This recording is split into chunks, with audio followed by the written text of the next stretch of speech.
Voilà, donc le MEDEF est donc entré en campagne aujourd'hui avec la conférence de presse de Laurence Parisot. Alors on nous avait promis des surprises. En fait, la surprise, c'est que Laurence Parisot a découvert l'iPad qui permet effectivement de faire une conférence de presse en s'affranchissant des traditionnels PowerPoint. Elle nous a fait sa conférence de presse déclinée sur sa nouvelle application.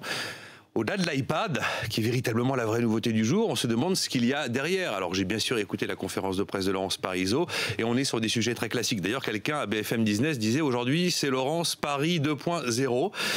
Sur les États-Unis d'Europe, discours classique avec la volonté d'aller vers un plus grand fédéralisme. Ensuite, il y a la mondialisation, davantage régulée en partenariat avec les Américains. Ça fait 2 ans qu'on essaye et qu'on n'y arrive pas. Et puis bien sûr, priorité au désendettement de la France et à la baisse des dépenses publiques avec l'idée du 1 pour 2, c'est-à-dire quand il y a 2 de baisse de dépenses, il doit y avoir 1 de prélèvement et pas le contraire. Mais derrière, moi, si je suis patron de PME, patron d'entreprise, je reste un peu sur ma faim. Parce que sur les questions que je me pose, je n'ai pas véritablement de réponse.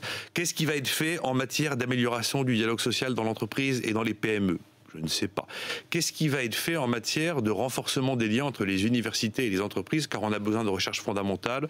Je ne sais pas non plus. D'où va venir l'argent? Comment est-ce qu'on pourrait enfin dénoncer une fiscalité qui ne cesse de cajoler le livret A, l'assurance vie, l'immobilier et les rentiers pour créer une fiscalité qui va drainer l'épargne vers le financement de l'économie productive?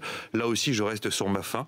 Quelle sera la flexibilité du marché de l'emploi de demain? Il y a des exemples à prendre aujourd'hui en Italie et en Espagne. Je n'en ai pas vraiment entendu parler. Oui, il y a une fiscalité stable, c'est un point absolument clé dont il n'a pas été question. Et puis évidemment, on aura besoin de l'Europe et surtout de l'appui de la BCE pour faire considérablement baisser le niveau de l'euro. Ça, c'est absolument essentiel.